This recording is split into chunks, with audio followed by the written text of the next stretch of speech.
فَإِذَا أُضِیفَ پس جب اس کو مضاف کیا جائے فَلَہُ معنیان تو اس کے دو معنی ہوتے ہیں، ان میں سے ایک اور وہ زیادہ ہے یہ کہ ارادہ کیا جائے اس کے ساتھ زیادتی کا اس پر کہ جس کی طرف اس کو مضاف کیا گیا ہے، پس شرط یہ ہے کہ وہ ان میں سے ہو، جیسے زید افضل الناس۔ پس جائز نہیں ہے یوسف احسن اخوتہ کہ یوسف اپنے بھائیوں میں سے سب سے خوبصورت ہے، بوجہ اس کے ان سے خارج ہونے کے، باضافتہم الیہ ان کے اس کی طرف مضاف ہونے کی وجہ سے، والثانی اور دوسرا معنی یہ ہے کہ ارادہ کیا جائے زیادتی مطلقہ کا، ویضاف اور اس کو مضاف کیا جاتا ہے للتوضیح وضاحت کرنے کے لیے، تو جیسے یوسف احسن اخوتہ جائز ہوگا یوسف احسن اخوتہ۔ اسم تفضیل جو مضاف ہو اس کے دو معنی ہوتے ہیں، نمبر ایک جو زیادہ استعمال ہوتا ہے وہ یہ ہے کہ اس میں مضاف الیہ کی نسبت زیادتی والا معنی ملحوظ ہو، مقصود ہو، لہذا شرط یہ ہوگی کہ مضاف الیہ میں داخل ہو، جیسے زید افضل الناس ہے۔ اب یہاں پر مقصد زید کی زیادتی فضیلت کو بیان کرنا ہے لوگوں کے لحاظ سے، اور افضل الناس کی طرف مضاف بھی ہے، تو یہاں پر پہلا معنی یہ ہوا کہ اسم تفضیل میں مضاف الیہ کی نسبت زیادتی والا معنی ملحوظ ہو، تو اس کی شرط یہ ہوگی کہ مضاف الیہ میں داخل ہو، جیسے زید افضل الناس، اس میں زید میں زیادتی فضیلت والا معنی مقصود ہے لوگوں کی نسبت، اور الناس مضاف الیہ ہے۔ فلا یجوز چونکہ اس میں شرط یہ ہے کہ مضاف الیہ میں داخل ہو، تو یوسف احسن اخوتہ یہ ناجائز ہو جائے گا، کیونکہ یہاں پر یوسف جو ہے وہ اخوت سے اپنے بھائیوں سے خارج ہے، کیونکہ اخوت مضاف ہی مضاف الیہ ہے، مضاف اور ہی ضمیر کا مرجع بھی یوسف ہے، تو اگر یوسف اخوا میں داخل ہو تو یہ اضافت الشیء الی نفسہ ہی ہو جائے گا، جو کہ جائز نہیں ہے، تو یوسف احسن اخوتہ ہی کہنا اور پہلا معنی مراد لینا کہ یوسف میں حسن زیادہ ہے اپنے بھائیوں کے لحاظ سے، یہ جائز نہیں ہوگا۔ دوسرا معنی یہ ہے کہ اسم تفضیل میں زیادتی مطلقہ ملحوظ ہو اور مضاف الیہ کے لحاظ سے وہ زیادتی ملحوظ نہ ہو۔ اب اس صورت میں اضافت محض وضاحت کے لیے ہوتی ہے، یہ بتانے کے لیے نہیں ہوتی کہ فضیلت والا معنی زیادتی والا معنی مضاف الیہ کے لحاظ سے زیادہ ہے، تفضیل والا معنی مضاف الیہ کے لحاظ سے زیادہ ہے، یہ ملحوظ نہیں ہوتا۔ تو اگر اسی دوسرے معنی کا لحاظ کرتے ہوئے یہ کہیں یوسف احسن اخوتہ تو یہ جائز ہو جائے گا، اس لیے کہ اس صورت میں مقصود یہ نہیں ہے کہ یوسف اپنے بھائیوں کے لحاظ سے زیادہ حسین ہے، بلکہ مقصد صرف اتنا ہے کہ یوسف میں زیادہ حسن پایا جاتا ہے، بھائی بھی حسین ہیں اور یوسف میں زیادہ حسن پایا جاتا ہے فی نفسہ ہی، نہ کہ اپنے بھائیوں کے لحاظ سے۔ ویجوز اور جائز ہے پہلی صورت میں مفرد لانا اور مطابقت اس کے لیے کہ جس کی اسم تفضیل جس کی صفت ہے، مسانی اور بہرحال دوسری قسم اور معرف باللام پر ضروری ہے مطابقت، والذی بمن اور وہ اسم تفضیل جو من کے ساتھ ہو، مفرد مذکر وہ مفرد مذکر ہوتا ہے نہ کہ اس کا غیر۔ پہلی قسم یعنی اسم تفضیل جو مضاف ہو اور پہلا معنی مراد ہو، اس میں دو صورتیں جائز ہیں، نمبر ایک اس کو مفرد لانا، نمبر دو موصوف کے مطابق لانا۔ مفرد لانے کی مثالیں پھر یہ ہوں گی زید افضل الناس، الزیدان افضل الناس، الزیدون افضل الناس، اور مطابقت کی مثالیں یہ ہوں گی زید افضل الناس، الزیدان افضل الناس، الزیدون افضل الناس۔ اور واما الثانی یہ جو دوسرا معنی بیان ہوا اسم تفضیل کا جو مضاف ہو اس کو، اور جو اسم تفضیل معرف باللام ہوتا ہے اس میں مطابقت ضروری ہے، یعنی موصوف اور اسم تفضیل میں مطابقت ضروری ہوتی ہے افراد تثنیہ جمع تذکیر و تانیث میں، تو دوسرے معنی کی مثال پھر اس طرح بنے گی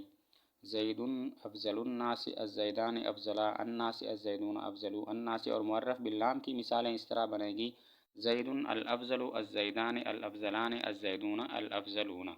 والذی بمن اور وہ اسم تفضیل جو من کے ساتھ استعمال ہو وہ ہمیشہ مفرد مذکر ہوتا ہے، خواہ موصوف مفرد ہو، تثنیہ ہو، جمع ہو، مذکر ہو، مؤنث ہو، جیسے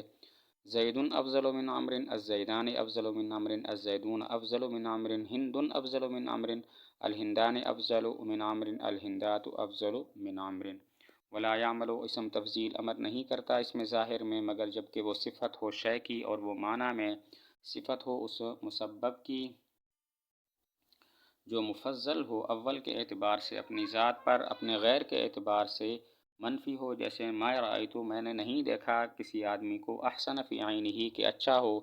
زیادہ اچھا ہو اس کی آنکھ میں، سرما من ہو اس سرما سے جو زید کی آنکھ میں ہے۔ اسم تفضیل ہمیشہ ضمیر میں عمل کرتا ہے، اس میں ظاہر میں عمل نہیں کرتا۔ ہاں 3 باتیں پائی جائیں تو پھر اس میں ظاہر میں عمل کرے گا۔ نمبر 1 اسم تفضیل بیعتبار لفظ کے تو ایک شے کی صفت ہو، لیکن بیعتبار معنی کے اس کے متعلق کی صفت ہو۔ اور نمبر 2 وہ متعلق ایک شے کے اعتبار سے مفضل اور دوسری شے کے اعتبار سے مفضل علیہ ہو۔ اور نمبر 3 اسم تفضیل منفی ہو۔ اس کی مثال ما رأیت رجلا احسن فی عینہ الکحل منہ فی عین زید، نہیں دیکھا میں نے کوئی ایسا مرد کہ زیادہ اچھا ہو اس کی آنکھ میں سرما، اس سرما سے جو زید کی آنکھ میں ہے۔ اب یہاں پر احسن اسم تفضیل ہے جو بیعتبار لفظ کے تو رجلن کی صفت ہے، لیکن بیعتبار معنی کے اس کے متعلق الکحل کی صفت ہے۔ اور یہ جو الکحل متعلق ہے یہ رجلن کے لحاظ سے تو مفضل علیہ ہے اور زید کے لحاظ سے مفضل ہے۔ اور تیسری بات بھی ہے کہ احسنہ یعنی ما احسنہ یہ اسم تفضیل منفی بھی ہے۔ تو اس صورت میں یہ تینوں باتیں جب پائی جاتی ہیں تو احسنہ اسم تفضیل اب الکحل اس میں ظاہر میں عمل کر رہا ہے، اس میں ضمیر میں عمل نہیں کر رہا۔ لأنہ بمعنی حسنہ اس لیے کہ وہ حسنہ کے معنی میں ہے، مع انہم بمع اس بات کے کہ نحوی لو رفعوا اگر رفع دیں تو وہ فاصلہ کریں گے اس کے اور اس کے معمول کے درمیان، باجنبی اجنبی کے ساتھ، اور وہ الکحل ہے۔ تو ان صورت میں اس مثال میں اسم تفضیل اس میں ظاہر میں عمل کر رہا ہے، اور اس کی 2 وجہ ہیں۔ پہلی وجہ یہ ہے کہ یہاں پر جو ما احسنہ اسم تفضیل ہے یہ حسنہ فعل کے معنی میں ہے، فعل اس میں ظاہر کو رفع دیتا ہے، تو یہ جو ما احسنہ ہے یہ بھی اس میں ظاہر کو الکحل کو رفع دے گا۔ باقی یہ حسنہ کے معنی میں اس وجہ سے ہے کہ ضابطہ ہے جب مقید بقید کی نفی ہو تو نفی اس قید کی طرف راجع ہوتی ہے۔ یہاں پر بھی جو نفی ہے وہ ایک قید کی طرف راجع ہوگی، یعنی زیادتی حسن تفضیل والی جو قید ہے اس کی طرف راجع ہوگی۔ باقی نفس حسن کی پھر نفی نہیں ہوگی، اور ما احسنہ کا معنی ہوگا حسنہ۔ باقی حسنہ فعل کے معنی میں اس وجہ سے ہے کہ ضابطہ ہے جب مقید بقید کی نفی ہو تو نفی قید کی طرف راجع ہوتی ہے۔ یہاں پر ما احسنہ یہ احسنہ اسم تفضیل ہے اور یہ ما اس پر داخل ہے، تو یہ مقید بقید کی نفی ہے، یعنی زیادتی حسن کی نفی ہے، باقی نفس حسن باقی رہے گا، تو ما احسنہ حسنہ کے معنی میں ہو جائے گا۔ اور دوسری وجہ یہ ہے کہ اگر الکحل اس میں ظاہر کو احسنہ یہ رفع نہ دے اور احسنوں کو مرفوع بنائیں اس بنا پر کہ یہ خبر ہے اور الکحل مبتدا ہے، تو پھر احسن اسم تفضیل اور اس کے معمول منہ کے درمیان فصل بالاجنبی لازم آئے گا، اور وہ اجنبی الکحل ہے، اور اسم تفضیل اور اس کے معمول کے درمیان فصل بالاجنبی جائز نہیں ہوتا ہے کہ تم کہو احسن فی عینہ الکحل من عین زید فإن قدمت، پس اگر تم مقدم کرو عین کے ذکر کو تو تم کہو گے ما رأیتو میں نے نہیں دیکھا زید کی آنکھ کی طرح کہ اچھا ہو اس میں سرما، جیسے ولا ارا فی قطعۃ اس قطع میں، مررت علی وادی السباع میں گزرا وادی سباع پر، ولا ارا اور میں نہیں دیکھتا کہ وادی السباع مثل وادی سباع کے، حین یظلم جس وقت کہ وہ تاریک ہو، وادین کوئی وادی، اقل بھی کہ جس میں کم ہوں، رکبن سواریاں، اتوہ جو اس کے پاس آئی ہوں، تعیتاً از روئے ٹھہرنے کے، واخوفا اور زیادہ خوفناک ہو، الا ما وقی اللہ ساریاً مگر وہ کہ بچائے اللہ تعالیٰ رات کو، اس حال میں کہ وہ رات کو چلنے والا ہو۔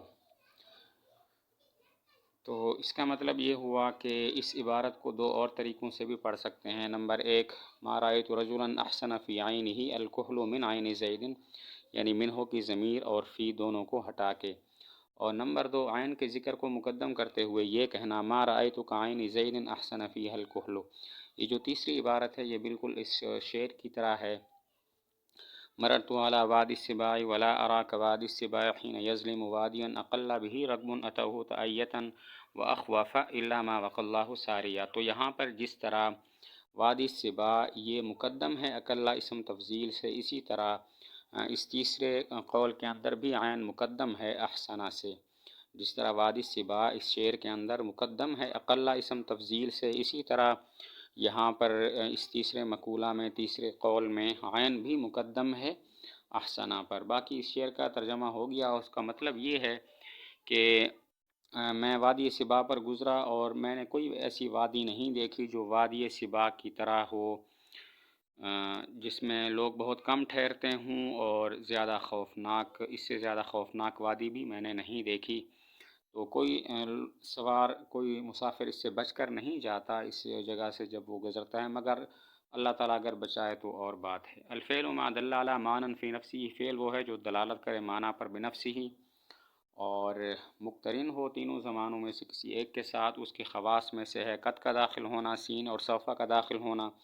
جوازم کا داخل ہونا، تائے تانیث ساکنہ کا لاحق ہونا، اور فعلتو کی تا کا لاحق ہونا۔ فعل وہ ہے جو معنی مستقل پر دلالت کرے اور وہ معنی کسی سے معنی سے ملا ہوا ہو، جیسے ضربہ۔ فعل کے خواص یہ ہیں: نمبر 1 قد کا داخل ہونا، جیسے قد ضربہ۔ نمبر 2 سین اور سوف کا داخل ہونا، جیسے سیضرب اور سوف یضرب۔ نمبر 3 جوازم کا داخل ہونا، جیسے لم یضرب۔ اور نمبر 4 تائے تانیث ساکنہ کا لاحق ہونا، جیسے ضربت۔ اور نمبر 5 تاء فعلتو کا لاحق ہونا، یعنی ضمیر مرفوع متصل بارز متحرک، جیسے فعلتو، فعلتا، فعلتی۔ الماضی، ماضی وہ ہے جو دلالت کرے ایسے زمانے پر جو تیرے زمانے سے پہلے ہو، مبنی بر فتح ہوتی ہے ضمیر مرفوع متحرک کے غیر کے ساتھ اور واو کے غیر کے ساتھ۔ ماضی وہ فعل ہے جو زمانہ حال کے فعل سے پہلے والے زمانے پر دلالت کرے۔ باقی یہ کیسا ہوتا ہے تو دیکھیں گے، اس کے ساتھ ضمیر مرفوع متحرک ہے، واو ہے یا کچھ بھی نہیں ہے۔ اگر اس کے ساتھ نہ ضمیر مرفوع متحرک ہو نہ واو ہو تو پھر ماضی مبنی بر فتح ہوتی ہے، جیسے ضربہ۔ اور اگر اس کے ساتھ ضمیر مرفوع متحرک ہو تو پھر ماضی مبنی بر سکون ہوتی ہے، جیسے ضربتا، ضربتی۔ اور اگر اس کے ساتھ واو ہو تو پھر ماضی مبنی بر ضم ہوتی ہے، جیسے ضربو۔ المضارع، مضارع وہ فعل ہے جو مشابہ ہو اسم کے حروف عطینہ میں سے کسی ایک کے ساتھ، بوجہ اس کے واقع ہونے، مشترک ہونے کے، اور بوجہ اس کے خاص کرنے کے، سین یا صوفہ کے ساتھ۔ تو مضارع کی تعریف کی: مضارع وہ فعل ہے جو حروف عطینہ میں سے کسی ایک کے شروع میں آنے کی وجہ سے اسم کے مشابہ ہو، اور مشابہت کی دو وجہ ہیں۔ پہلی وجہ یہ ہے کہ جس طرح اسم فاعل حال و استقبال میں مشترک ہوتا ہے، مضارع بھی حال و استقبال میں مشترک ہوتا ہے۔ اور دوسری وجہ یہ ہے کہ جس طرح اسم نکرہ پر الف لام عہد کا داخل ہو تو وہ اس کو بعض افراد کے ساتھ خاص کر دیتا ہے، اسی طرح مضارع میں جب سین اور صوفہ ہو تو وہ بھی اس کو استقبال کے ساتھ خاص کر دیتے ہیں۔ فالحمزہ تو حمزہ متکلم کے لیے ہے مفردن، اس حال میں کہ وہ مفرد ہو، اور نون متکلم کے لیے ہے اس کے غیر کے ساتھ، اور تا مخاطب کے لیے ہے مطلقاً، اور مؤنث کے لیے اور تثنیہ مؤنث کے لیے اس حال میں کہ وہ غائب ہوں، اور یا غائب کے لیے ہے اس حال میں کہ وہ ان دونوں کا غیر ہو۔ حروف عطینہ کی وضاحت کرتے ہیں کہ حمزہ واحد متکلم کے لیے آتا ہے، اور جیسے اضربو، اور نون جمع متکلم کے لیے آتا ہے جیسے نضربو، اور تا مخاطب کے لیے آتی ہے مطلقاً، خواہ واحد ہو، تثنیہ ہو، جمع ہو، مذکر ہو، مؤنث ہو، جیسے تضرب و تضربان وغیرہ۔ اور اسی طرح واحد مؤنث غائب اور تثنیہ مؤنث غائب کے لیے بھی یہ تا آتی ہے، تضرب و تضربان۔ اور یا یہ غائب کے لیے آتی ہے بشرطے کہ وہ غائب نہ تو واحد مؤنث غائب ہو نہ تثنیہ مؤنث غائب ہو، اس کے علاوہ جو غائب ہوتے ہیں ان کے لیے یا آتی ہے، جیسے یضرب و یضربان۔ اور حروف مضارعات مضموم ہوتے ہیں، رباعی میں مفتوح ہوتے ہیں، اس کے ما سوا میں۔ حروف مضارعات کا ضابطہ بیان کیا کہ دیکھیں گے ماضی 4 حرفی ہے کہ نہیں ہے۔ اگر ماضی 4 حرفی ہو تو حروف مضارعات مضموم ہوتے ہیں، جیسے یکرم، یدہرج، ان کی ماضی اکرمہ دہرجہ ہے۔ اور اگر ماضی 4 حرفی نہ ہو، خواہ 3 حرفی ہو یا 4 حرف سے زائد ہو، تو حروف مضارعات مفتوح ہوتے ہیں۔ ماضی 3 حرفی ہو جیسے یضرب، اس کی ماضی ضربہ 3 حرفی ہے۔ 4 حرف سے زائد ہو جیسے یستخرج، اس کی ماضی استخرجہ ہے جو 4 حرف سے زائد ہے۔ ولا یعرب، اور معرب نہیں ہوتا فعل سے غیرہ سوائے مضارع کے جبکہ متصل نہ ہو اس کے ساتھ نون تاکید اور نہ نون جمع۔ فعل کی اقسام میں سے صرف فعل مضارع معرب ہوتا ہے، اور وہ بھی اس وقت کہ جب اس کے ساتھ نون تاکید اور نون جمع مؤنث نہ ہو۔